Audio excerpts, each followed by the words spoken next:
Hello everyone. नमस्कार दोस्तों। Welcome to true IAS and PCS. Continue करते हैं दोस्तों अपनी डिस्कशन को। हम लोग बात कर रहे थे profile of women in India के बारे में, और अभी तक हम लोगों ने कुछ बॉक्सेस कवर कर लिए हैं, जैसे डिक्लाइनिंग चाइल्ड सेक्स रेशियो के बारे में, उसके कॉन्सिक्वेंसेस के बारे में हमने पढ़ा। फीमेल की जो है वुमेन की रिप्रोडक्टिव हेल्थ के बारे में भी हमने पढ़ा। मैरिज और मैरिज की एज और वुमेन की हेल्थ कैसे लिंक्ड है, इसके बारे में लास्ट लेक्चर में हमने काफ़ी डिटेल में बात करी थी। आज के लेक्चर में दोस्तों हम बात करेंगे कि जब कोविड-19 आया था तो कोविड-19 का कोरोना का इम्पैक्ट क्या निकला औरतों की हेल्थ पर। अच्छा दोस्तों, एक चीज़ मैं आपको बता देना चाहता हूँ।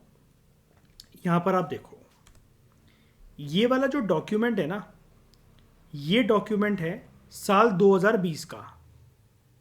साल 2020 में जब ये डॉक्यूमेंट रिलीज़ करा गया था तब कोविड चल रहा था।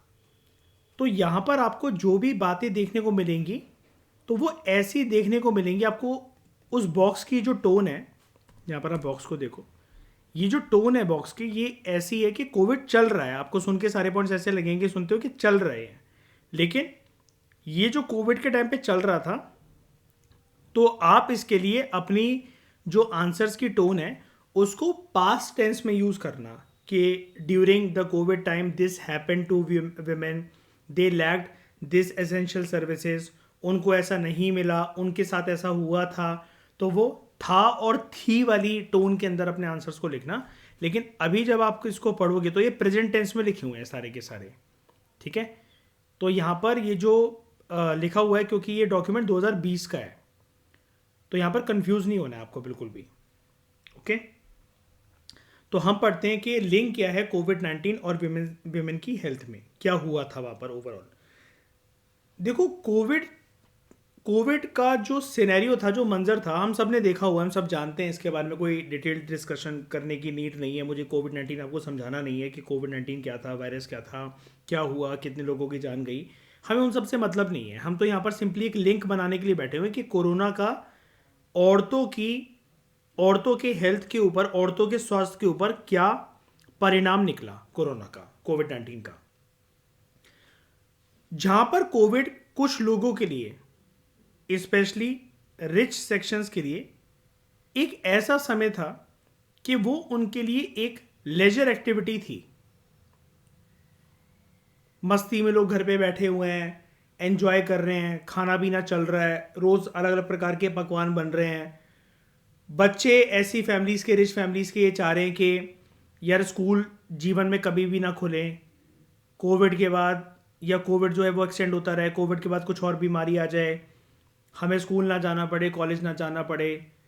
पतली पतली लड़कियां जो थीं कोविड के बाद जब निकली तो वो हथनी जैसे वजन की हो गई। लड़के जो थे जिनके एब्स थे वो अंकल जैसे लगने लगे, अंकल जो थे वो फट गए। तो अमीरों के लिए बिल्कुल एकदम मस्त जिंदगी थी कोविड-19 वाली। दिक्कत थी एक तो मिडिल क्लास के आदमी को, और ऊपर से poor section of the people को, क्योंकि इनको भरनी होती हैं अपनी किश्तें। लोन चल रहा है, ईएमआई चल रही हैं, जॉब छूट रही है, बच्चों की स्कूल की फीस देनी है, घर का किराया देना है, इलेक्ट्रिसिटी बिल देना है। बहुत सारे लोगों से उधारी पर पैसे ले रखे, उनके कॉल आ रहे हैं, क्योंकि उनके अकॉर्डिंग कोविड आपके लिए चल रहा है, लेकिन उनके पहले पैसे चुका दो। फिर जब लोग आसपास मरने लगे तो लोगों में और अफरा तफरी मच गई। वो और बौखला के कि भाई नहीं, हमारा हिसाब चुकता करो। बैंक जो है कॉल कर करके आपको बोल रहे हैं कि ईएमआई अपनी भरो। तो बहुत हज़ारों प्रकार की दिक्कतें थी कोविड के टाइम पर।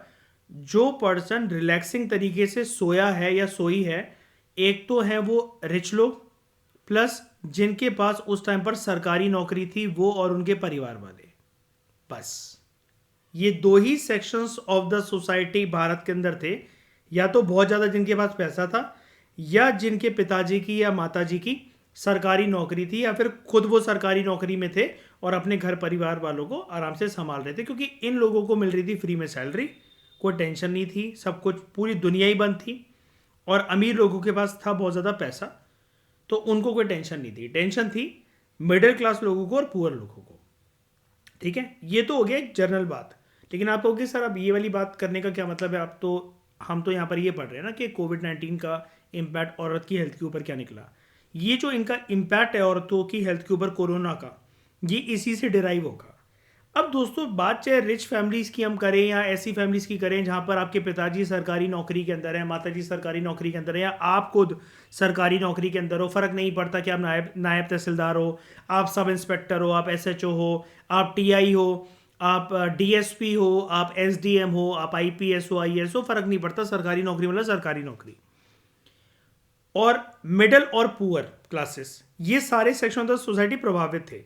अब इन सारे सेक्शन ऑफ द सोसाइटी के अंदर फिर चाहे आप बात रिच पीपल की करो, गवर्नमेंट सेक्टर के लोगों की करो, मिडिल क्लास के लोगों की करो या गरीब लोगों की करो, यहां पर औरतों के ऊपर, अब हर परिवार में औरतें भी हैं, तो औरतों के ऊपर जो रिपरकशंस निकले कोविड के,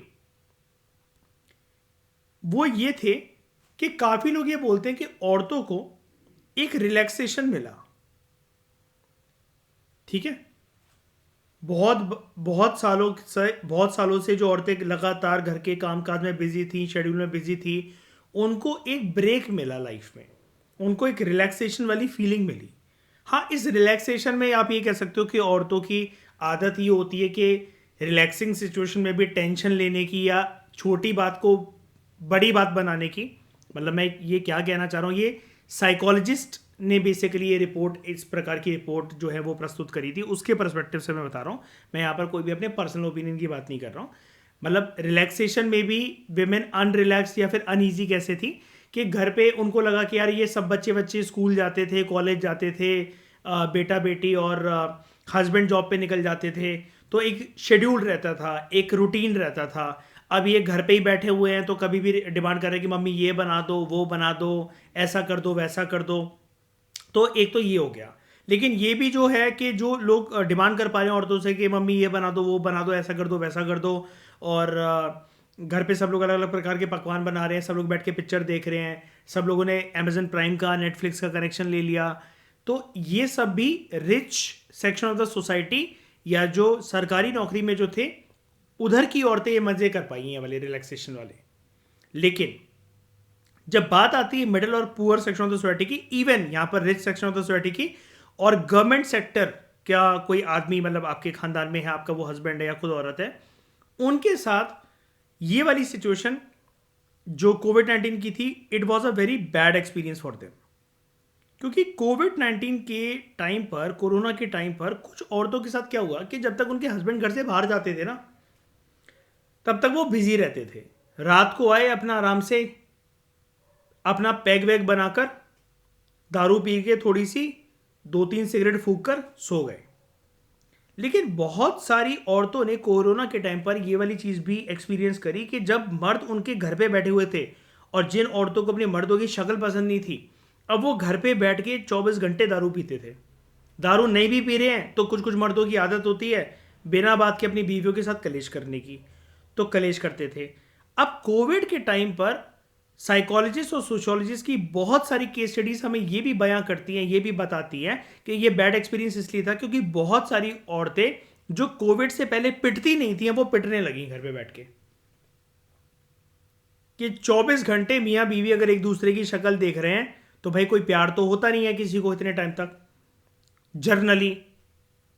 अब तो मर्द जो है वो हाथ उठा रहा है औरतों के ऊपर, और ऐसा नहीं है कि सिर्फ औरतें पटी हैं, रिटेलिएशन उन्होंने मारा भी है। यानी कि कुल मिलाकर बात यह कि घर के जो बर्तन है वो खटकने लगे, क्योंकि अब सब लोग 24 घंटे एक दूसरे की शक्ल देख रहे हो, कितना शक्ल देख लेंगे।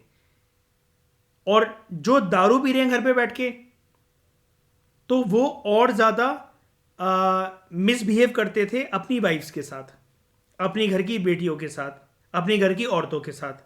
मतलब वही चिल्लाना, जोर जोर की मारना, पड़ोसी जो हैं वो चार बातें सुन रहे हैं, ऐसा भी एक्सपीरियंस हो रखा है।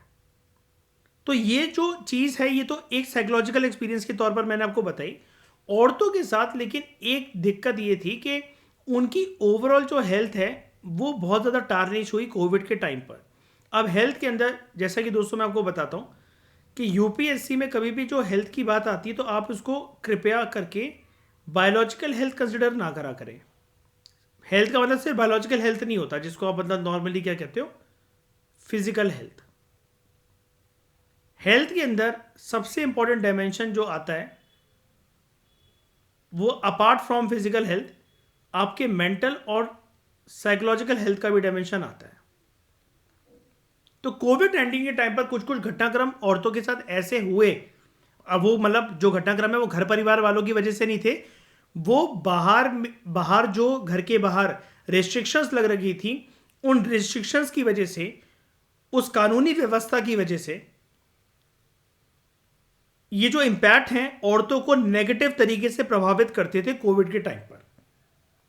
एक नॉर्मल सा मैं आपको एग्जांपल दूं, सरकार ने, आपको पता है कि क्या बोला था कि घर से बाहर जो निकला तो उसको डंडे डंडे पड़ेंगे। अब मान लो किसी एक घर की लड़की की, घर की औरत की, फीमेल की मेंस्ट्रुअल साइकिल शुरू हो गई, जो पीरियड साइकिल है वो शुरू हो गई। Now she needs sanitary pads for her. एक नॉर्मल एग्जांपल दे रहा हूं, ऐसे हम बहुत सारी चीजों के बारे में अभी हम पढ़ेंगे। ये वर्ड के अंदर ना सैनिटरी पैड्स वगैरह, पीरियड साइकिल वगैरह सब कुछ कवर होगा। इस वर्ड का नाम है, ये देखो यहां पर ना SRF ऐसे गलत लिखा हुआ है, इसको हम कहते हैं, कहां गया ये रहा, SRH, sexual and reproductive health. तो सेक्सुअल रिप्रोडक्टिव हेल्थ में औरतों की पीरियड साइकिल भी आती है, मेंस्ट्रुअल साइकिल भी आती है, उनको चाहिए अपने लिए सैनिटरी पैड्स। अब सैनिटरी पैड्स उनको चाहिए तो खुद जाके ले नहीं सकती, मतलब बाहर क्योंकि रिस्ट्रिक्शंस वगैरह, मतलब इसलिए जनरली अभी तक चली जाती थी। बाहर पूरा माहौल ऐसा हो रखा है जैसे पता नहीं युद्ध चल रहा है या आतंकवादियों ने कब्जा कर लिया है, मिलिट्री ने ओवरटेक कर लिया, सब सुनसान पड़ा हुआ है, सब दुकानें बंद भी हैं। तो जनरली कोई भी जो बहन है वो अपने भाई से कह देगी या पापा से कह देगी, घर की औरत है तो वो अपने हस्बैंड से कह देगी, बेटे से कह देगी, तो घर के मर्द घर के बाहर जाकर सामान वगैरह लेकर आ रहे हैं। लेकिन बहुत सारे दिन ऐसे भी थे जब आपको पता था कि जो रिस्ट्रिक्शंस थी वो बढ़ जाती थी, और न्यूज़ में हम लोग जैसे देखते थे और हंसते थे बैठ कर के, मर्द घर के बाहर निकल रहे हैं, वो पुलिस वालों से बोल रहे हैं सर मैं तो 2 मिनट यहाँ पर गुटखा लेने आया था, ऐसा ऐसा लेने आया था, माँ की दवाइयाँ लेने आया था, तो पुलिस वालों को प्लास्टिक के डंडे से मार रहे हैं उनके पिछवाड़ों पर। तो यहाँ पर मर्द लेने गए मान लो, और वो पिट कर आ गए आधे रास्ते तक, वो मेडिकल स्टोर तक नहीं पहुँच पाए, या जिस भी वो दुकान पर गए हैं वो दुकान बंद है। दुकान पर गए हैं तो यहाँ पर आपको पता है कि इकोनॉमी में एक बहुत बड़ा मिसमैच जो है वो शुरू हुआ था, और वो मिसमैच था डिमांड और सप्लाई का। डिमांड और सप्लाई का मिसमैच थोड़ा बहुत तो हमेशा इकोनॉमी के अंदर चलता ही है, ठीक है, लेकिन जनरली डिमांड इज मोर और लेस इक्वल टू सप्लाई। जो मतलब जो रेगुलर प्रोडक्ट्स होते हैं, जो नेसेसरी आइटम्स होते हैं, वो तो आपको मिल ही जाते हैं। मतलब इतने सारे ऑप्शंस आपके पास होते हैं, इस दुकान पे नहीं है तो आगे वाली दुकान पे, आगे वाली दुकान पे नहीं है तो अगले चौराहे पे चले जाओ, उस चौराहे पे नहीं है तो गली मोहल्ले के दूसरे इलाके में चले जाओ, 1 किलोमीटर अपनी बाइक स्कूटी को आगे लेके चले जाओ, कहीं ना कहीं आपको वो चीज़ मिल जाएगी, अगर वो बहुत नॉर्मल सी रेगुलर सप्लाई की कोई चीज़ है। तो यहां पर कुछ कुछ औरतों के साथ ऐसा भी हुआ, लड़कियों के साथ ऐसा भी हुआ कोविड के टाइम पर, that they had inaccessibility of basic sanitary pads also, कि जो उनकी बेसिक मेंस्ट्रुअल हाइजीन का ध्यान रख सके, अवेलेबल ही नहीं है। अवेलेबल इसलिए नहीं है क्योंकि दुकानें या तो बंद है, या बहुत सारे लोग मर भी गए थे, डर की वजह से बाहर नहीं निकल रहे थे, सरकार ने अनुमति भी नहीं दे रखी थी दुकान खोलने की, सरकार ने अनुमति ट्रांसपोर्टेशन सर्विस की भी नहीं दे रखी थी। तो जब सामान आएगा नहीं, दुकानदार दुकान खोलेगा नहीं, तो अगर पैसा है भी किसी के पास खरीदने के लिए तो वो खरीदेंगे कैसे। और कुछ कुछ घर परिवारों में, दोस्तों इसको थोड़ा सा ना साइकोलॉजिकली डीप लेवल में समझने की कोशिश करना, कुछ कुछ घर परिवार के लोगों में जब ये कोविड का सिलसिला चलता रहा, लॉकडाउन फेज 1, फेज 2, फेज 3, हर हफ्ते मोदी जी आकर कह रहे हैं कि लॉकडाउन 15 दिन के लिए और बढ़ रहा है, 16वें दिन आकर कह रहे हैं 1 महीने के लिए और बढ़ रहा है, फिर 30 दिन के बाद आकर कह रहे हैं 10 दिन और, 11 दिन और, 18 दिन और, 22 दिन और, ऐसा करते करते लोगों की जो सेविंग्स थी वो खत्म होने लग गई थी। मिडिल परिवार के लोगों के पास और पुअर परिवार के लोगों के पास सेविंग जैसी डिक्शनरी के अंदर, इनके कोई डिक्शनरी का कोई मीनिंग इनकी जिंदगी में होता ही नहीं है, सेविंग जैसा कोई वर्ड होता ही नहीं, कुछ बचता ही नहीं है। सेविंग किस चीज़ की करेंगे, और यहां पर इतने टाइम तक लोग कमाएंगे नहीं, इतना सारा प्रेशर है हजारों चीज़ों का। तो बहुत बार अगर औरतें अगर ऐसी चीज़ों की डिमांड कर भी रही है तो उनको धुतकार दिया जाता था कि क्या लगा रखा है फालतू में, ये सैनिटरी पैड्स में तुम्हारे लाने बैठूं कि पहले घर का राशन इंपॉर्टेंट है। और कुछ जो पियक्कड़ मर्द थे उनके लिए तो अपना रात का जो क्वार्टर का इंतजाम था वही बहुत मुश्किल से हो पा रहा था। तो जितने में एक लेडी के सैनिटरी पैड्स का पैकेट आएगा 45 रुपए का, 100 रुपए का, 150 रुपए का, 200 रुपए का, उतने में उनके क्वार्टर का इंतजाम हो रहा है। जो पुअर मेंटेलिटी के जो लोग हैं और पुअर फैमिली से भी बिलोंग करते हैं, पुअर मेंटेलिटी में इसलिए कह रहा हूं कि आपका पौआ पीना ज्यादा इंपॉर्टेंट है एज कंपेयर टू आपकी जो बेटी है या आपकी जो वाइफ है उसकी मेंस्ट्रुअल हाइजीन को कंसिडर ना करते हुए आपका रात को दारू पी के सोना ज्यादा इंपॉर्टेंट है। जो 100 रुपए का सिगरेट का डब्बा आ रहा है वो आपके लिए ज्यादा इंपॉर्टेंट है। तो इन सब चीजों को भुगत रखा है बहुत सारे घर परिवार की लड़कियों ने और औरतों ने कोविड के टाइम पर।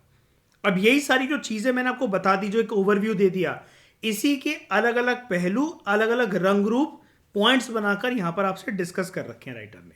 ओके, क्लैरिटी मिली? पहले मुझे ये बताओ, समझ में आया कि लिंक क्या है कोविड-19 का और वुमेन की हेल्थ का? समझ पाए इस एग्जांपल से? ठीक है।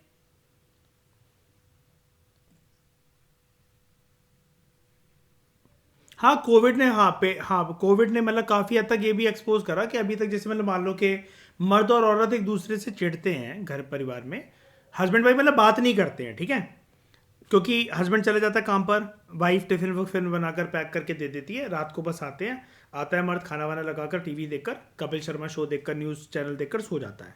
इतना ही रिश्ता है मान लो बहुत सारे घर परिवार वालों में मर्द और औरत का।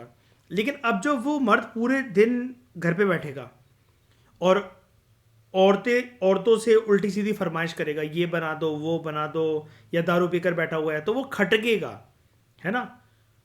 तो एक दूसरे को वो खटक रहे हैं, और जब एक दूसरे को खटक रहे हैं तो बात शुरू होती है। इंसान का बेसिक स्वभाव होता है every action has an equal and opposite reaction.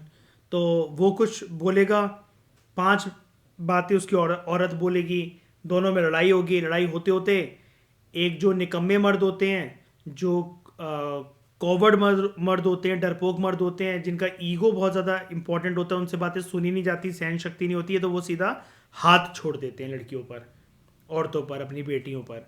तो ऐसे करके ये कलेश बहुत ज़्यादा बढ़ने लगी थी कोविड के टाइम पर। एक तो ये हो गया कि यहाँ पर कलेश वाली जो चीज़ है ये तो हो गया औरत की मेंटल या साइकोलॉजिकल हेल्थ बिगाड़ने वाली बात। फिजिकल हेल्थ कैसे बिगड़ी उसके लिए भी हम बात करेंगे, एक टर्म की, एक कॉन्सेप्ट की, जिसका नाम है सेक्सुअल एंड रिप्रोडक्टिव हेल्थ। ठीक है, तो इसको समझते हैं आप एक एक करके। तो सबसे पहले दोस्तों बेसिक बात यहां पर करते हैं। राइटर शुरू में आपको ये बोल रहे हैं कि भारत एक ऐसा मुल्क है जहां पर अच्छी खासी हम लोगों ने प्रोग्रेस कर रखी है। पिछले कुछ सालों में बड़े सारे हेल्थ और सोशियो इकोनॉमिक इंडिकेटर्स में हमने महारत हासिल कर रखी है। हमने इंस्टीट्यूशनल डिलीवरीज जो हैं कि औरत जो प्रेग्नेंट है उसका जो बच्चा डिलीवर हो रहा है वो घर पर ना होकर, चाहे सरकारी अस्पताल में हो, प्राइवेट अस्पताल में हो, तो ऐसे इंस्टीट्यूशन में उसकी डिलीवरी हो बच्चे की। टोटल फर्टिलिटी रेट जो है वो कम हो, मेटरनल मोर्टेलिटी रेशियो जो है उसके अंदर रिडक्शन हो, और चाइल्ड मैरिज के अंदर शार्प डिक्लाइन हो। तो इसके ऊपर चीज़ें चल रही है और इम्प्रूव्ड वे में चल रही हैं। लेकिन कोविड-19 ने हमारी इन सब इंडिकेटर्स के ऊपर, इन सब एस्पेक्ट्स के ऊपर जो प्रोग्रेस है उसको थोड़ा सा चरमरा कर रख दिया था, उसको थोड़ा सा डिस्टर्ब कर दिया था। अब यहाँ पर जैसा कि मैंने आपको शुरू में ही बता दिया था कि ये जो टोन है इसकी, ये पैसेज की, ये थोड़ा सा प्रेजेंट टेंस में, देखो यहाँ पर लिखा हुआ है कोविड-19 कोड पोटेंशियली डिस्टर्ब, मतलब ये थोड़ा सा फ्यूचर ओरिएंटेड होकर बता रहा है, क्योंकि इस टाइम पर चल रहा है कोविड-19 जब ये डॉक्यूमेंट आया था, ये करंट अफेयर वाली चीज़ है। लेकिन आप ये बोलोगे कि कोविड-19 डिसरप्टेड, ठीक है, ऐसा करा था उसने, ये जो पेस ऑफ प्रोग्रेस है इसको डिसरप्ट करा था। और कोविड-19 ने सामने पर्दे भी उठा दिए थे। एग्जासर्बेट का मतलब होता है कि जब आप किसी चीज़ को हाईलाइटेड वे में दिखाते हो, जो अभी तक चीज़ दबकर बैठी हुई थी, छुपकर बैठी हुई थी, बिहाइंड द कर्टेन थी, ठीक है। तो कोविड-19 ने जो पेस ऑफ प्रोग्रेस है उसको डिस्टर्ब कर दिया था, क्योंकि कोविड-19 ने सामने खुलासा करा बहुत सारी जो स्ट्रक्चरल, इकोनॉमिक और सोशियो कल्चर इनइक्वालिटी समाज के अंदर जो चलती थी, जैसा अभी मयूर आपने जो पॉइंट हाईलाइट करा ना कि कोविड-19 की वजह से जो पेट्रियार्की अभी तक दबी हुई थी, स्प्रिंग की तरह जो दबी हुई थी, अब वो स्प्रिंग बाहर उछलकर आने लगी। और ऐसा सिर्फ हम पेट्रियार्की के कॉन्टेक्स्ट में नहीं बोल रहे हैं, जो अभी तक समाज के अंदर जो स्ट्रक्चरल इनइक्वालिटीज़ थी, इकोनॉमिक इनइक्वालिटीज़ थी, सोशल इनइक्वालिटीज़ थी और कल्चरल इनइक्वालिटीज़ थी, वो सब कोविड-19 ने एक्सपोज कर दी। अब इसकी वजह से सबसे ज़्यादा जो खामियाजा जो भुगतना पड़ा, वो भुगतना पड़ा पर्टिकुलरली डिसएडवांटेज ग्रुप्स को। सबसे ज़्यादा एडवर्स तरीके से अगर जो प्रभावित हुए हैं सारी जनरल पॉपुलेशन में से, अगर आप ये मान के चलो कि कोविड-19 में सबसे ज़्यादा जो असर है वो किसके ऊपर आया, तो वो डिसएडवांटेज ग्रुप्स के ऊपर आया। और इन्हीं डिसएडवांटेज ग्रुप्स में से इस डिसएडवांटेज ग्रुप में से वैसे तो बहुत सारे लोगों का नाम आता है, लेकिन पर्टिकुलरली यहाँ पर हम बात करने वाले हैं कि जो विमेन हैं और जो गर्ल्स हैं, they are part of this disadvantage groups, और उनके ऊपर क्या इम्पैक्ट निकला कोविड-19 का। तो एक एक करके इसको समझते हैं। अब यहां पर जब पूरी कंट्री कोविड-19 के टाइम पर, हमारा जो पूरा हेल्थ मशीनरी जो था, मतलब चाहे आप फिर यहां पर केमिस्ट की शॉप की बात कर लो, केमिस्ट स्टोर्स की बात कर लो, छोटे से छोटे डिस्पेंसरी की बात कर लो, क्लिनिक्स की बात कर लो, सरकारी अस्पतालों की बात कर लो, प्राइवेट अस्पतालों की बात कर लो, पूरी की पूरी देश की हमारी जो हेल्थ मशीनरी थी, सारी डॉक्टर्स, सारे नर्सेस, सारे के सारे लोग जो मेडिकल स्टाफ वगैरह था, उसका पूरा फोकस था on with dealing with this emergency. उसका पूरा फोकस था on dealing with this emergency, कोविड-19 की इमरजेंसी की यहाँ पर बात हो रही है। लेकिन इन सब में एक चीज़ बहुत ज़्यादा कॉम्प्रोमाइज़ हुई, ठीक है, और वो चीज़ थी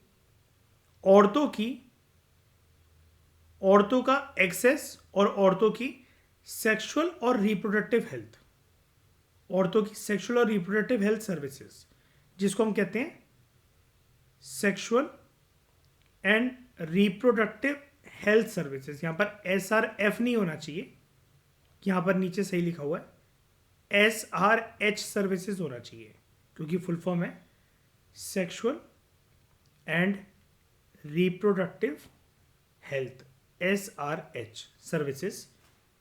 ये बहुत ज़्यादा चैलेंज क्या हुई, ये बहुत ज़्यादा कॉम्प्रोमाइज़ हुई कोविड-19 के टाइम पर। तो थोड़ी सी बात ज़रा दोस्तों हम इसके बारे में कर लेते हैं कि ये SRH होता क्या है, ये क्या कॉन्सेप्ट है, इसके अंदर क्या क्या चीज़ें आती हैं। नाम से वैसे तो हमें पता लग रहा है ये सब कुछ औरतों के लिए ही है, sexual and reproductive health SRH services.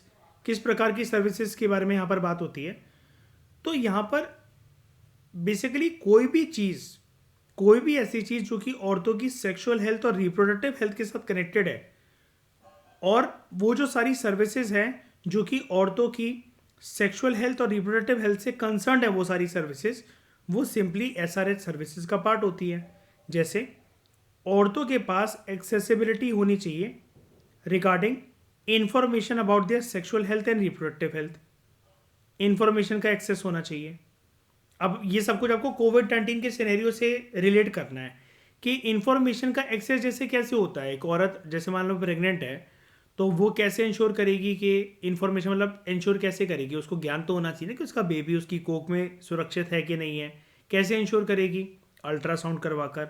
Ultrasound कहाँ करवाना पड़ेगा, डॉक्टर के क्लिनिक जाकर।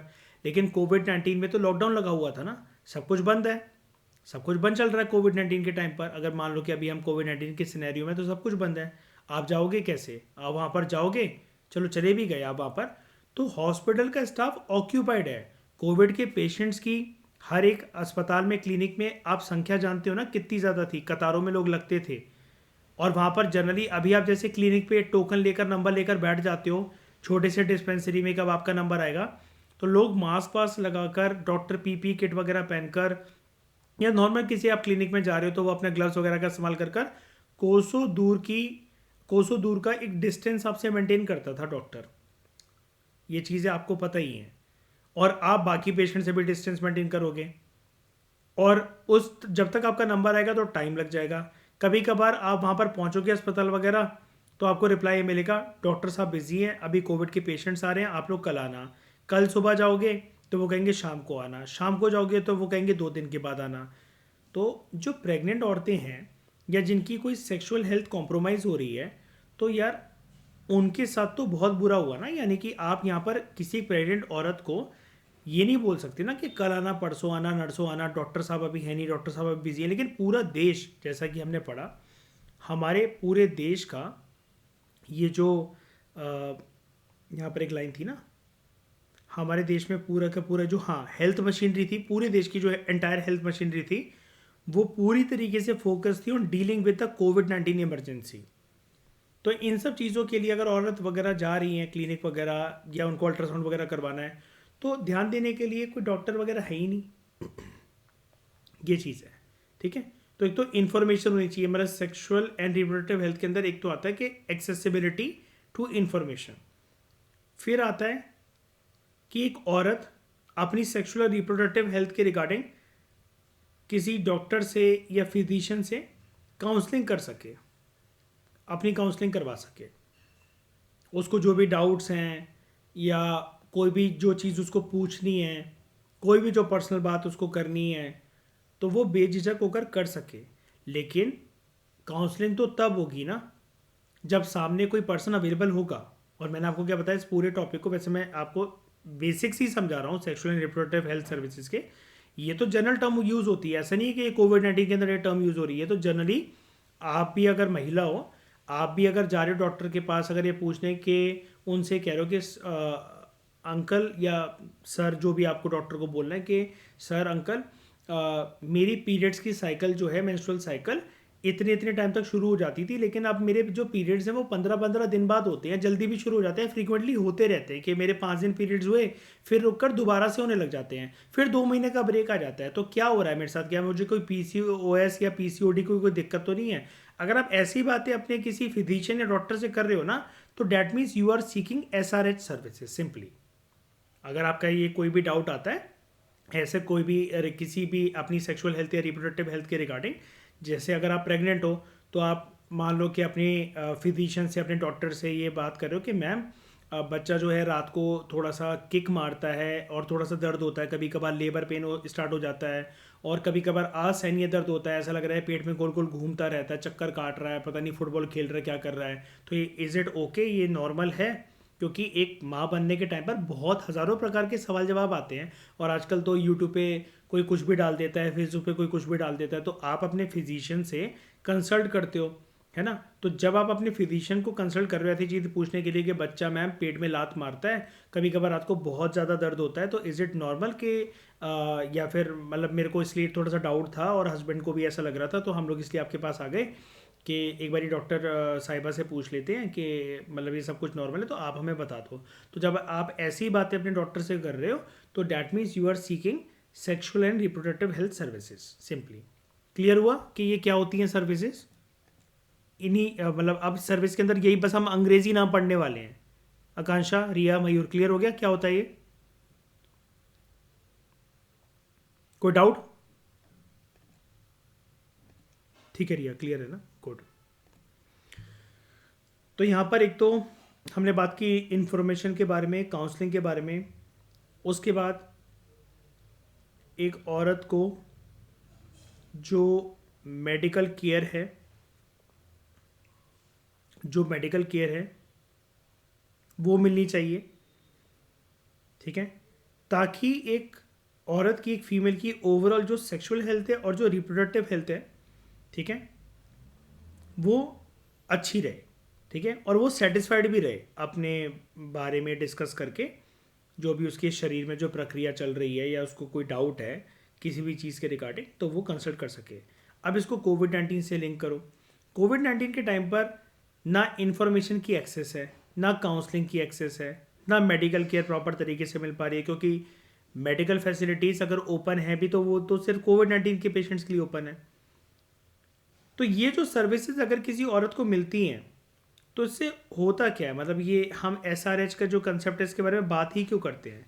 इसका एम ये होता है कि हम ऐसी सर्विसेज देकर, एसआरएच सर्विसेज को देकर इंडिविजुअल्स को स्पेशली फीमेल्स को क्या कर सकें, फीमेल्स को दोस्तों हम एम्पावर कर सकें, हम उनको एम्पावर कर सकें so that they can make so that they can make informed choices, they can make informed choices about their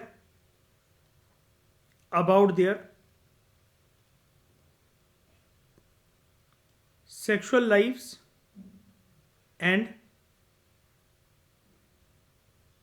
reproduction. And while making those choices, ऐसा भी माना जाता है इस कंसेप्ट के अंदर, while making those choices about their sexual life and reproduction, they should be free from, females should be free from any kind of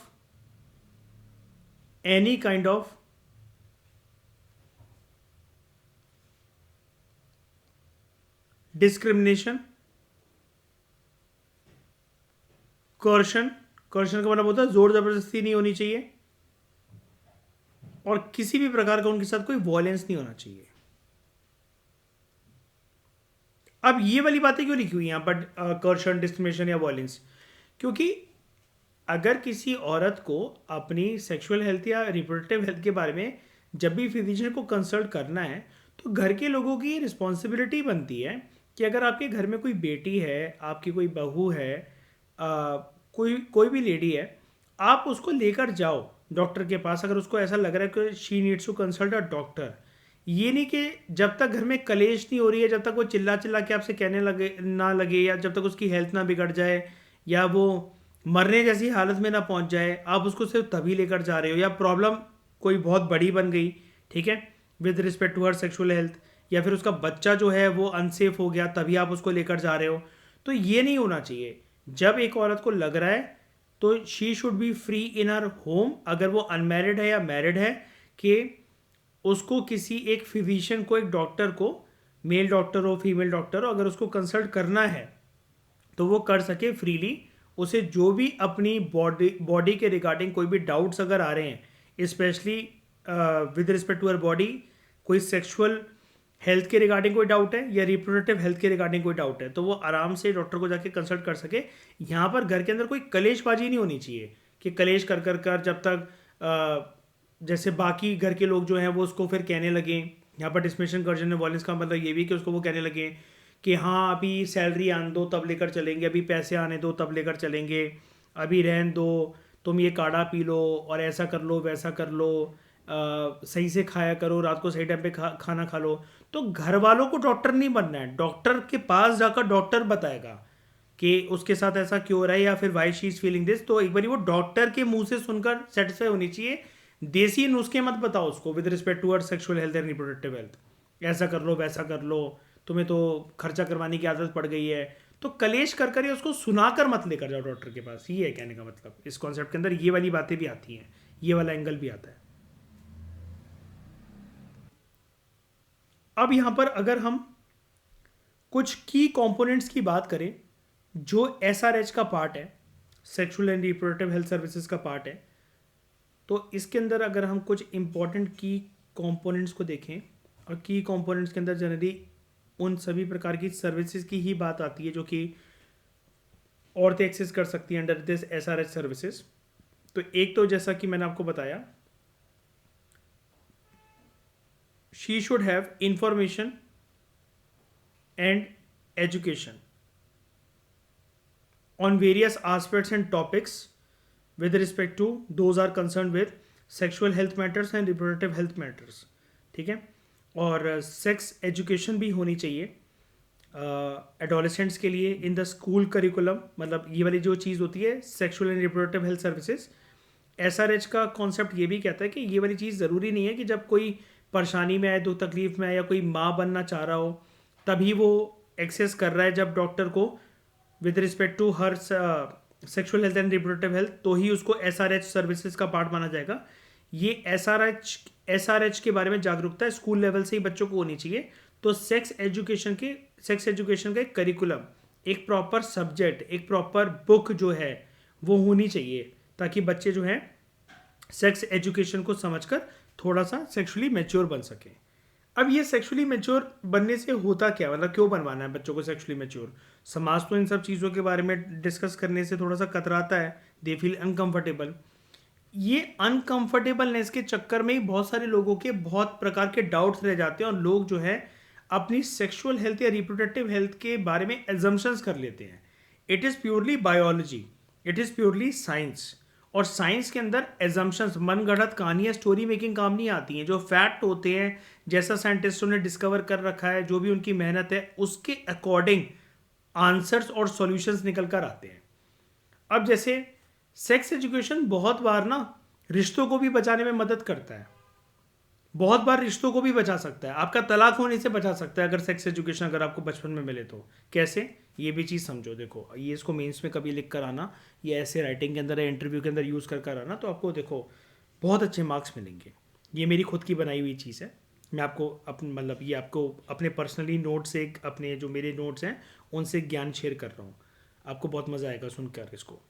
जैसे हम यहाँ पर बात कर रहे हैं कि इंफॉर्मेशन एंड एजुकेशन के कॉन्टेक्स्ट के अंदर यहाँ पर बात हो रही है कि एडोलेसेंट्स जो हैं उनको स्कूल लेवल से ही ज्ञान दो regarding sexual and reproductive health of females, या फिर सेक्स एजुकेशन को ओवरऑल उनको ज्ञान दो कि बच्चों से मतलब बचपन में उनको बताया जाए प्रॉपर तरीके से कि ये जो सेक्सुअल एक्टिविटी होती है वो कैसे होती है, और फीमेल्स जो होती हैं वो प्रेग्नेंट कैसे होती हैं, फीमेल्स की प्रेगनेंसी को कैसे रोका जा सकता है, why using contraceptives during having sex is very important.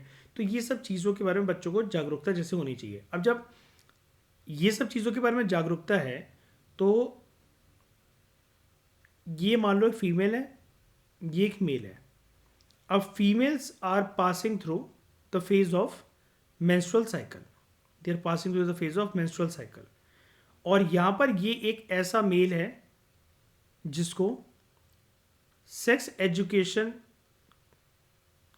के कॉन्टेक्स्ट में ये वाला ज्ञान बचपन में ही मिल गया था कि फीमेल्स जो हैं एवरी मंथ दे पास थ्रू मेंस्ट्रुअल साइकिल। अब इस ज्ञान से होगा क्या, जैसा कि मैंने आपको बताया कि ये रिश्ते बचा सकता है ये सेक्स एजुकेशन का ज्ञान या SRH का ज्ञान। इससे ये होगा, यहाँ पर एक लड़के को, एक मेल को, एक मर्द को ये पता रहेगा कि जब एक फीमेल की मेंस्ट्रुअल साइकिल से जब वो पास हो रही है, जब उसके पीरियड्स जो हैं वो शुरू हो रहे हैं, पीरियड्स का जब ये टाइम चल रहा है, तो most of the females, 90% plus females जो होती हैं, they are not in their regular senses. कहने का क्या मतलब है, they are facing extreme pain and because of that pain, because of the stomach cramps, they are facing mood swings की दिक्कत। तो जो वो आपसे अभी बोल रही हैं, जैसा वो आपसे बिहेव कर रही है, वो उनकी रियल आइडेंटिटी नहीं है, उनके ऊपर सच में मंजुलिका चढ़ गई है, लेकिन वो 5-6 दिन के लिए चढ़ी है। तो उसमें आपको उनकी बातों का बुरा नहीं मानना है। आपके मैसेज देकर छोड़ दिए गए हैं तो आपको हर्टिंग वाली फीलिंग नहीं होनी चाहिए कि भाई किसी और से बात कर रही होगी, ये तो मेरा मैसेज ब्लूटिक लगा के छोड़ दिया, इसका तो कहीं अफेयर होगा, रात रात भर बात मेरे साथ करे और अफेयर किसी और के साथ चल रहा है।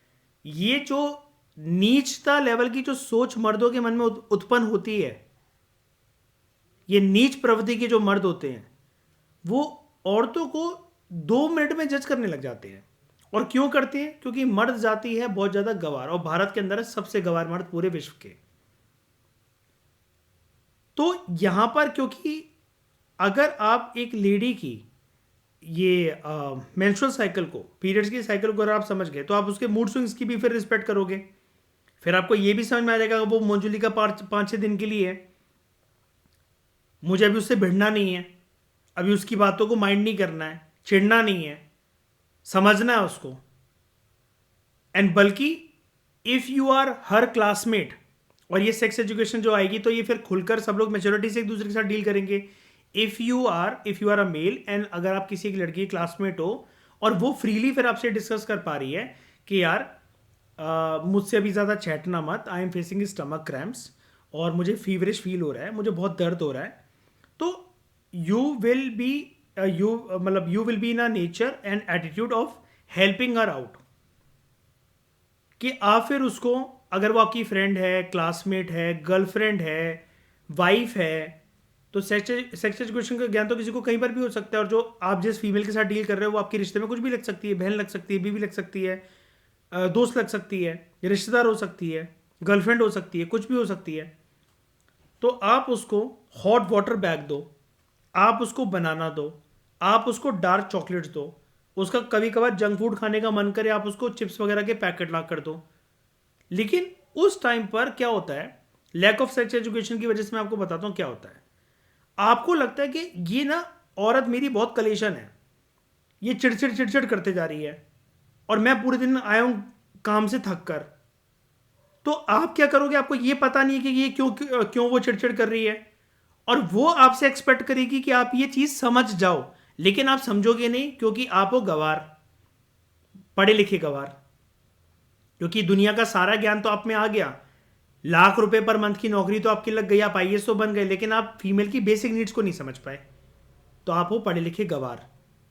इसलिए सबसे देहाती मर्द कौन सा, हिंदुस्तान का मर्द कहाँ रहता है, आपके घरों में जितने मर्द हैं वो सारे देहाती हैं। अगर वो नहीं समझ पाते हैं इस चीज को, तो वो पढ़े लिखे गवार हैं, चाहे भली उनकी सरकारी नौकरी क्यों ना हो।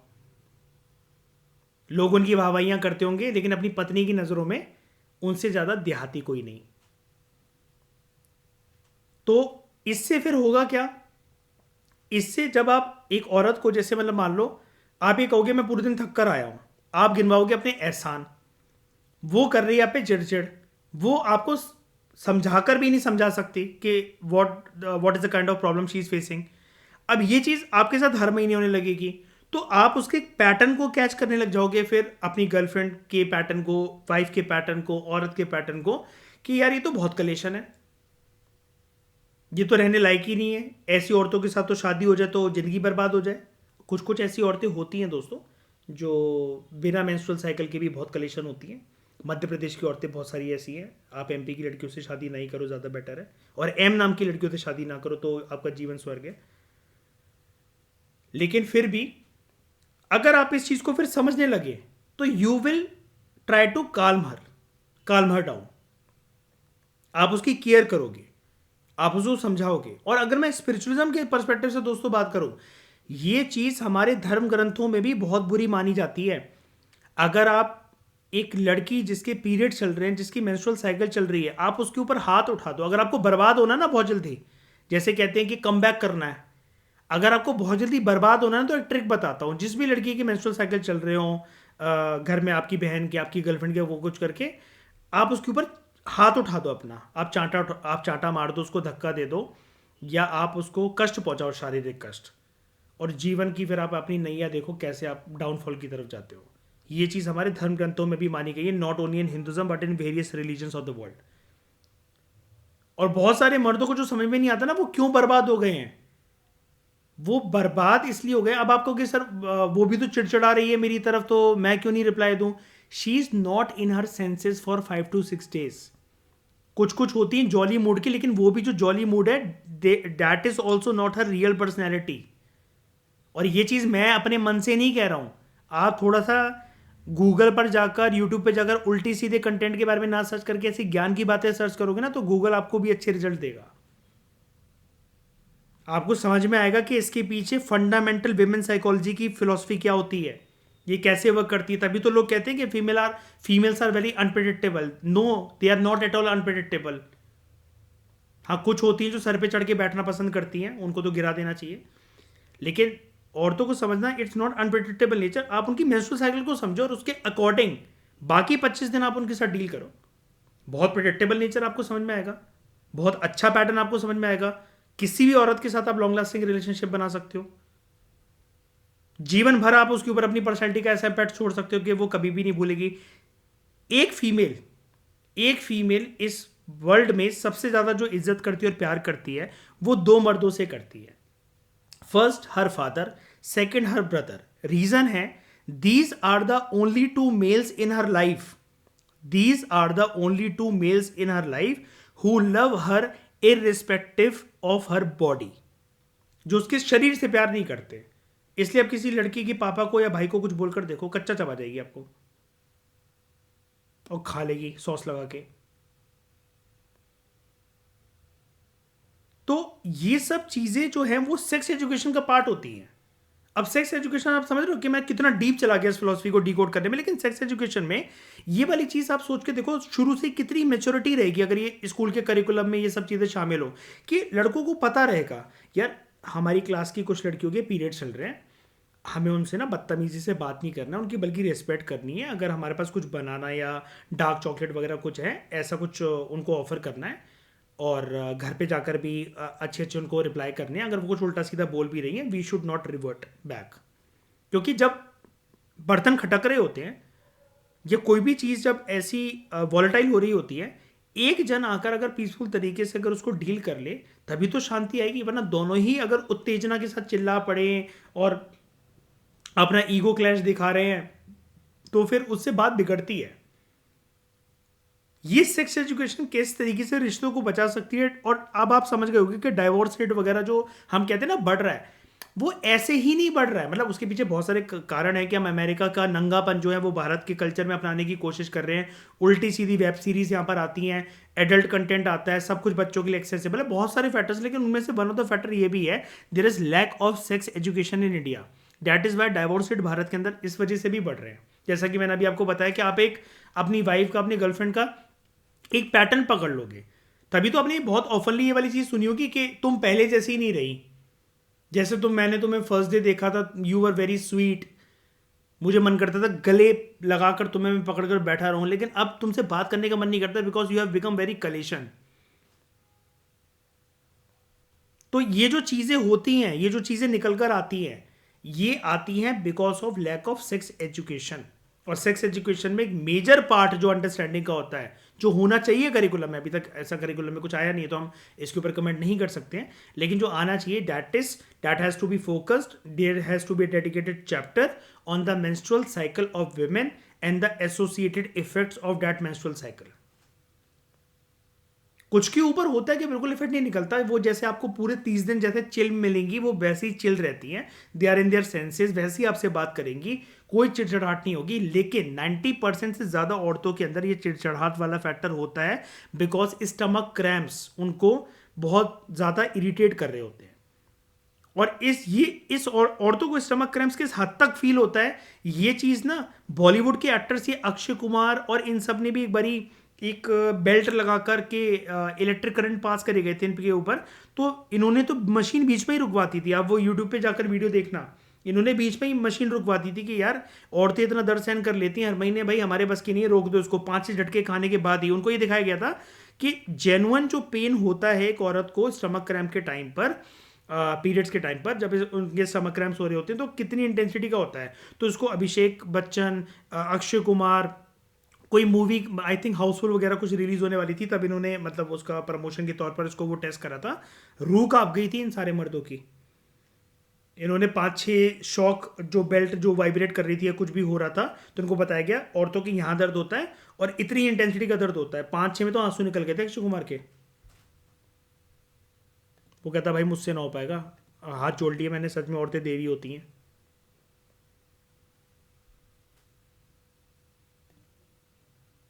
तो दोस्तों ये एक इसका आस्पेक्ट है, ठीक है, जिसके बारे में बात करना ज़रूरी था। तो ये इन सब चीज़ों का आप दोस्तों आंसर में यूज़ कर सकते हो।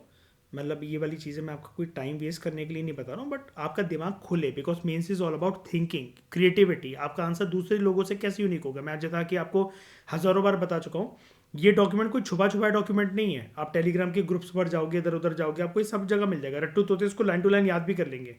तो भाई फिर सिलेक्शन क्यों नहीं हो पा रहे किसी के, लोग 6-6 साल तक फिल्म क्यों नहीं निकाल पा रहे हैं, मेंस जो लिखते हैं तो फिर आईएएस क्यों नहीं बन पा रहे हैं। क्रिएटिविटी नहीं है ना, यूनिकनेस नहीं है। एग्जामिनर के दिल को जो बातें जो छू जाएं, ऐसा कोई ज्ञान नहीं देता है। सुपरफिशियल ज्ञान चाहिए लोगों को कि वन शॉट वीडियोस में ये सब चीज़ें कवर हो जाए, ऐसा कवर हो जाए, वैसा कवर हो जाए। कभी कभार कुछ कुछ चीज़ों में स्पीड ब्रेकर आते हैं जहाँ पर आपको इन डेप्थ बात करनी पड़ती है, and that is worth it. तो एक तो हो गया इसका की कंपोनेंट्स एसआरएच सर्विसेज में, इंफॉर्मेशन एंड एजुकेशन। दूसरा होता है फैमिली प्लानिंग,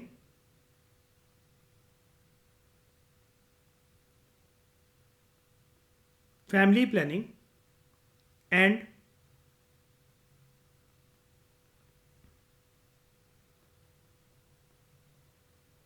कॉन्ट्रासेप्शन, यानी कि औरतों के पास विद रिस्पेक्ट टू, क्योंकि हम ये जो SRH बात कर रहे हैं वो औरतों के रिस्पेक्ट में बात कर रहे हैं, औरतों के लिए ही होता है ये वाला टर्म वैसे तो यहाँ पर there should be access to wide variety of safe, effective, affordable और एक्सेप्टेबल कॉन्ट्रासेप्टिव मेथड्स होने चाहिए, ताकि औरतें ये डिसाइड कर सकें whether to have children and how much, how many children, how many in numbers, number of children कितने होने चाहिए उनके, या उनको बच्चे चाहिए भी हैं कि नहीं चाहिए।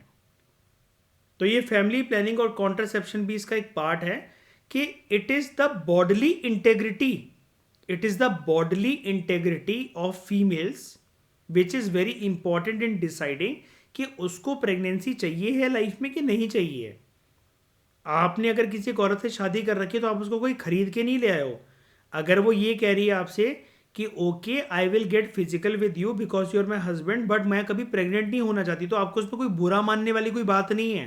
वो उसका शरीर है, आपको बुरा लग रहा है तो आप सेक्स चेंज ऑपरेशन करवाकर अपने अंदर वेजाइना इंसर्ट करवा लो और आप प्रेग्नेंट हो जाना किसी और के साथ। वो उसकी बॉडली इंटेग्रिटी है, इसमें कोई बुरा मानने वाली बात नहीं होती कि उसके ऊपर सास ससुर का प्रेशर आ रहा है, तुम बूढ़ी हो रही हो फिर बाद में बच्चे नहीं होते। अरे होंगे नहीं होंगे वो उसके शरीर की बात है। शादी करने का मतलब आपने उसको कोई खरीद नहीं लिया है, वो बाजार में बिक नहीं रही थी किसी शोरूम पर कि ये उसका रेट था, हमें पसंद आई तो हम उसको घर पे ले आए। उसकी मर्जी, उसको जब प्रेग्नेंट होना होगा वो होगी। प्रेगनेंसी के बाद अगर उसको एबॉर्शन भी करवाना है तो ये चीज़ साइकोलॉजिकली लोगों को ट्रॉमेटाइज करती है। फ़ोन करके उसके घर पे बोलेंगे कैसी लड़की आपने दी है, परवरिश नहीं सिखाई है, हमारा बच्चा मार डाला, खानदान का वंश मार डाला, एबॉर्शन करवा दिया इसने, तो उसकी मर्जी। और इस चीज़ को तो कोर्ट भी एक्सेप्ट करता है, आप उसका कुछ भी नहीं कर सकते। थप्पड़ मार के दिखा दो उसको ऐसे टाइम पर। अगर वो थोड़ी बहुत भी जागरूक लड़की है, वो जानती है अपने राइट्स के बारे में, पूरे ससुराल वालों को, खानदान वालों को जेल करवा सकती है। उसके शरीर है। आपको अगर दिक्कत आ रहा है आप इन लॉज से कहो कि अपने बेटे को प्रेग्नेंट करवा लो, जाओ कोक में बच्चा करवा लो, इसके इंसर्ट करवा लो, डाउनलोड करवा दो। तीसरा है मैटरनल एंड न्यूबॉर्न केयर। खुशी खुशी एक औरत मां बनना पसंद करती है तो उसको मैटरनल केयर मिलनी चाहिए। और ये मैटरनल केयर फर्स्ट वीक से ही स्टार्ट हो जानी चाहिए, जब उसको एक कंफर्म, फर्स्ट मंथ से स्टार्ट हो जानी चाहिए जब उसको एक कंफर्म हो गया कि उसके गर्भ में एक बेबी है। तो वो 9 महीने की केयर और प्लस जब बच्चा हुआ है उसके बाद की केयर। तो यहाँ पर सर्विसेज जो होती हैं उसके अंदर मतलब SRH सर्विसेज जो मैटरनल न्यूबॉर्न केयर के कैटेगरी में आती है, दे आर हेल्दी प्रेगनेंसी एक तो हो, सेफ डिलीवरी हो, ऐसा नहीं हो कि बच्चे को डिलीवर करते वक्त वो स्टिल बर्थ हो जाए बच्चा, कि यानी कि बच्चा मृत निकला है माँ के गर्भ से, या मम्मी मर गई बच्चे को जन्म देते हुए, तो it should not count into still birth या फिर maternal mortality rate. Healthy pregnancy हो, सेफ डिलीवरी हो, पोस्ट नेटल केयर भी हो बच्चा जब, जिसको हम न्यूबॉर्न केयर भी कह सकते हैं, ठीक है। और यहाँ पर there should be prevention and management of maternal mortality and उसके साथ एसोसिएटेड जो कॉम्प्लिकेशंस हैं उसको हमें प्रिवेंट करना है। उसके बाद कुछ कुछ चीज़ों के लिए जैसे HIV और एड्स प्रेगनेंसी के टाइम पर इनकी स्क्रीनिंग होनी चाहिए, पता लगना चाहिए, टेस्टिंग होनी चाहिए। There should be prevention for this and if at all अगर ऐसा कुछ हो गया है तो there should be effective treatment for this. तो स्क्रीनिंग, डायग्नोसिस एंड मैनेजमेंट होनी चाहिए। यहाँ पर बात सिर्फ HIV और एड्स की नहीं है, दूसरे प्रकार की जो कैटेगरी में जैसे हम बात करते हैं STIs, ठीक है, या जिसको हम बोलते हैं STDs। ये क्या होता है STDs? मैंने आपको पहले भी बताया था, सेक्सुअली ट्रांसमिटेड इन्फेक्शंस कह लो तो STIs हो जाएगा, या डिसीजेस कह लो तो वो STDs हो जाएगा। उसके बाद रिप्रोडक्टिव हेल्थ जो इलनेस है आपको उसको भी ट्रीट करना है। रिप्रोडक्टिव हेल्थ से जुड़े कुछ अगर कॉम्प्लिकेशंस हैं, कुछ इलनेसेस हैं, रिप्रोडक्टिव हेल्थ की जो कुछ इलनेसेस हैं आपको उसको ट्रीट करना है, डायग्नोज करना है, such as breast cancer, cervical cancer, infertility services.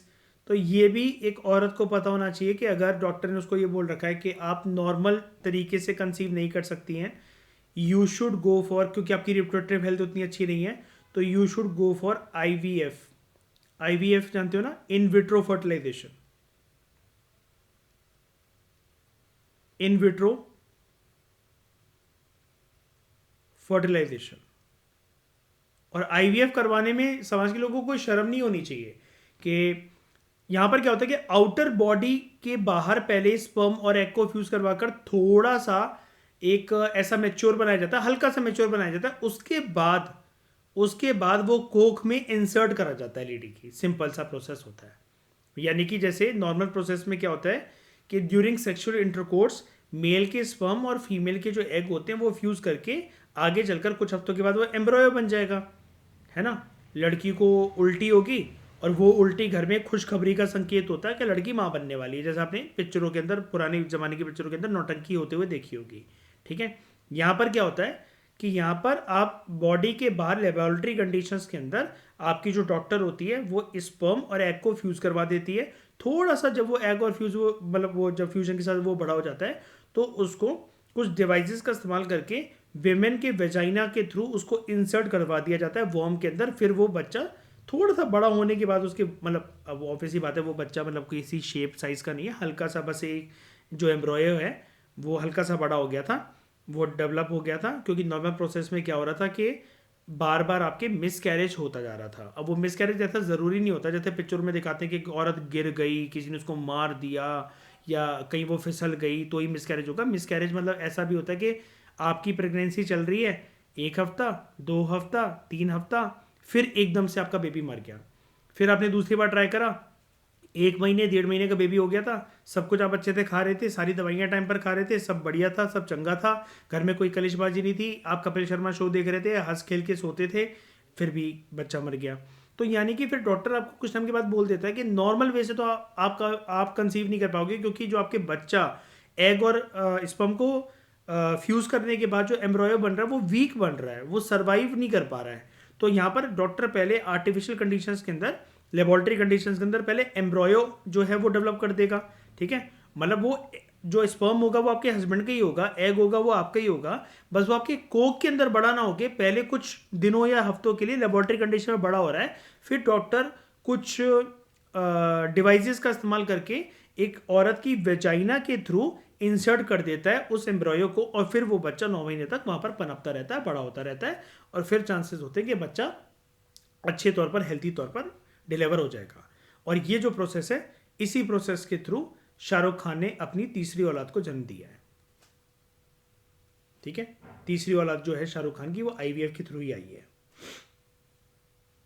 और आईवीएफ आजकल गली मोहल्ले में हर कोई मतलब बहुत लोग करवाते हैं।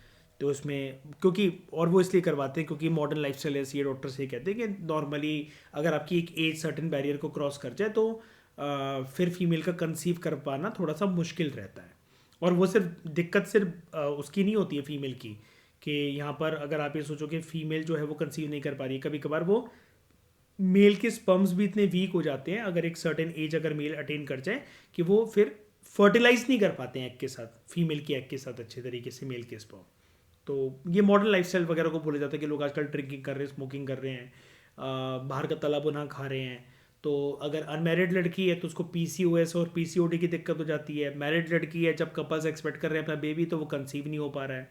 तो मॉडर्न कॉम्प्लिकेशंस हैं ये सारी की सारी जो आजकल की लाइफस्टाइल के साथ जुड़ी हुई है।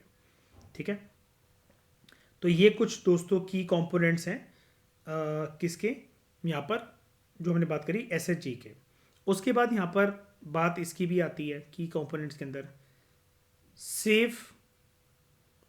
Safe abortion care.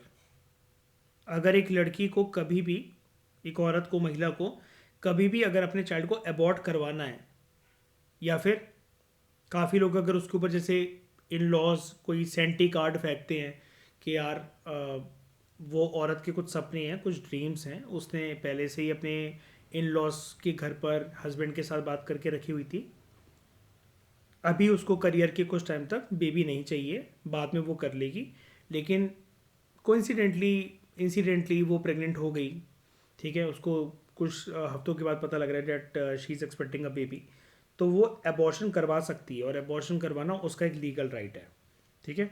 तो यहाँ पर जो एबॉर्शन है उसके लिए प्रोविजंस होनी चाहिए कि सेफ एबॉर्शन सर्विसेज हो, ठीक है, लीगल तरीके से हो, और जो कॉन्सिक्वेंसेस हैं अनसेफ एबॉर्शन के, ठीक है, तो वो भी यहाँ पर उसका पार्ट होती हैं, SHR का, sexual health and reproductive health का पार्ट होता है। उसके बाद लास्ट चीज़ आ जाती है वही घुमा फिरा कर, that is counselling, counselling and support. Counselling and support की ज़रूरत मतलब तब मानी जाती है, तब पड़ती है under the concept of sexual and reproductive health, जब मान लो कि किसी एक औरत ने अपना बच्चा जो है वो खो दिया मिस कैरेज के चलते, या फिर एबॉर्शन उसको करवाना पड़ा। साइकोलॉजिकल हार्म तो होता ही है लेडीज़ को, फीमेल्स को, तो उसके लिए जो काउंसलिंग और सपोर्ट जो है वो होना चाहिए, ठीक है।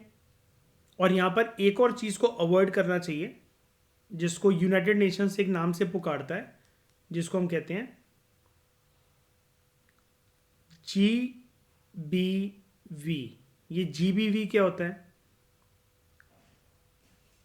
जेंडर बेस्ड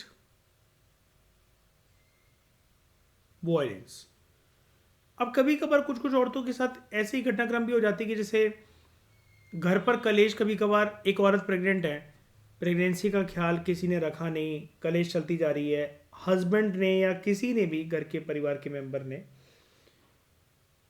अपना देहातीपन दिखाते हुए, अपना जल्लादपन दिखाते हुए एक लड़की के कोख में लात मार दी, या उसको मुक्का मार दिया, या उसको सीढ़ियों से धक्का दे दिया।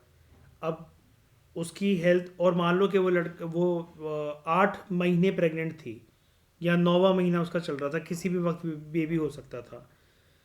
कलेश कलेश में किसी ने, एक हस्बैंड ने अपने, मतलब may not got to share, ऐसा किसी के भी साथ भी हो, दुश्मन के साथ भी हो, भगवान ना करे, लेकिन किसी ने ऐसा करके कोक पे किसी की लेडी की लात मार दी।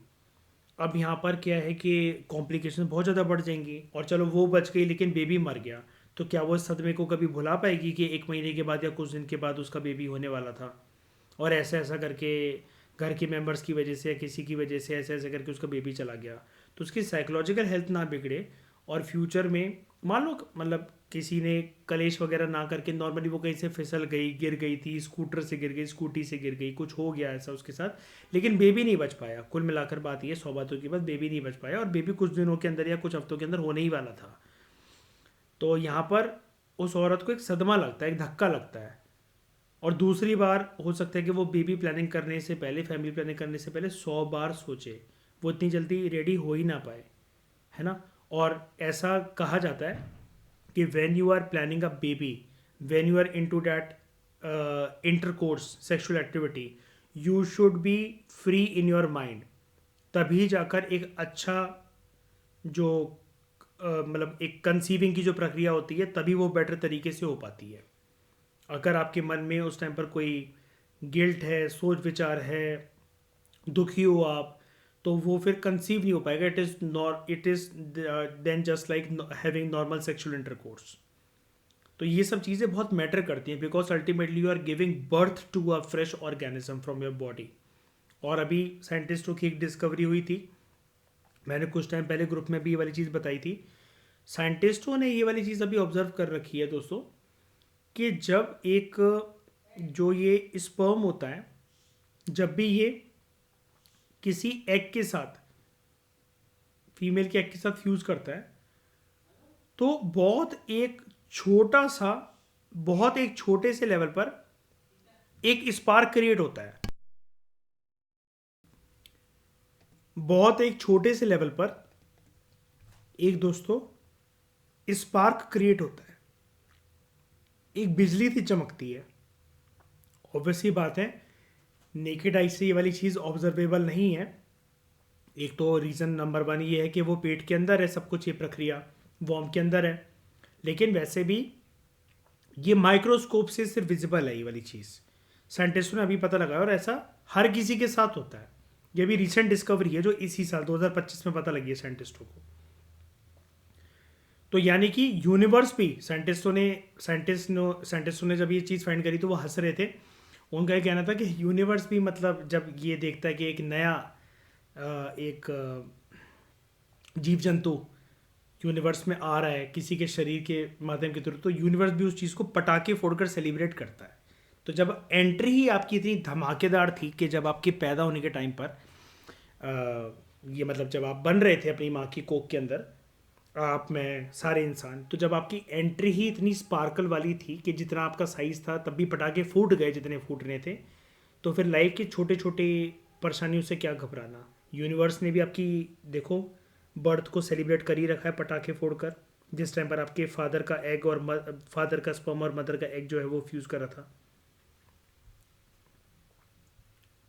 तो यहाँ तक सारी बातें क्लियर हुई, कुछ दिक्कत तो नहीं।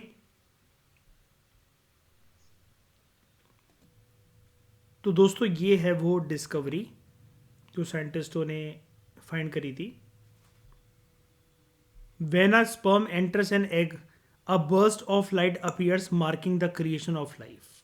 तो वही मैं आपको बता रहा था कि जब आपकी एंट्री ही इतनी धमाकेदार होती है इस दुनिया के अंदर, जिसको यूनिवर्स भी सेलिब्रेट करता है, तो फिर निराश होने वाली बात तो कुछ होती ही नहीं है।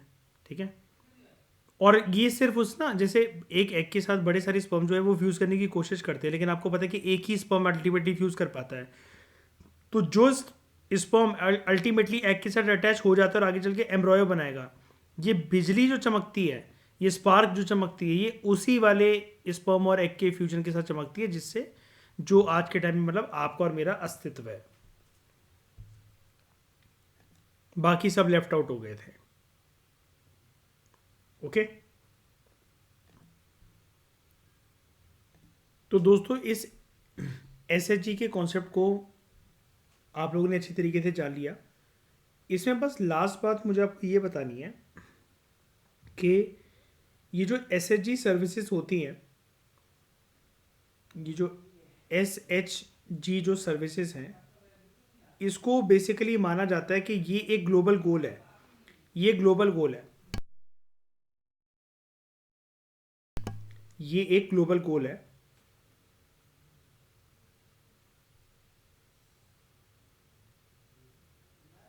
यहाँ पर इस ग्लोबल गोल के बारे में बात करी गई है इन सस्टेनेबल डेवलपमेंट गोल, इन सस्टेनेबल डेवलपमेंट गोल 5.6। ठीक है।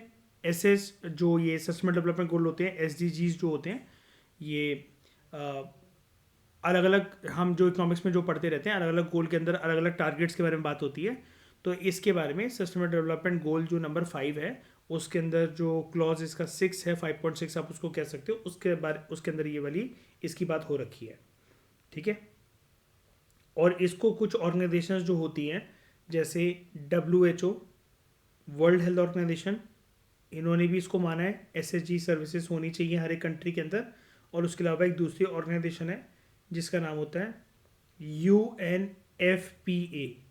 UNFPA की फुल फॉर्म होती है यूनाइटेड नेशंस पॉपुलेशन फंड। इसने भी इसको एक्सेप्ट कर रखा है कि एसएचजी की सर्विसेज जो है वो होनी चाहिए। ठीक है। तो यहाँ पर दोस्तों हमने बात करी इस वाले पॉइंट के बारे में कि जो एंटायर हेल्थ मशीनरी थी कोविड के टाइम पर, it was focused on dealing with the emergency of covid, tackling कोविड-19। लेकिन औरतों की जो सेक्सुअल और रिप्रोडक्टिव हेल्थ है, ठीक है, वो सर्विसेज चैलेंज हुई थी। तो ये एसएचजी सर्विसेज क्या होती है, इसको मैंने कॉम्प्रिहेंसिव तरीके से आपको बताया। और भी कुछ यहाँ पर इंपॉर्टेंट बातें हैं डिस्कस हमारे करने के लिए, थोड़ा सा और गहराई में जाकर हम इन सब चीज़ों को समझेंगे, लेकिन वो वाली बातें करेंगे, हम इसको कंटिन्यू करेंगे अगले लेक्चर में। इस डिस्कशन में दोस्तों फिलहाल इतना ही। Thank you very much for discussion.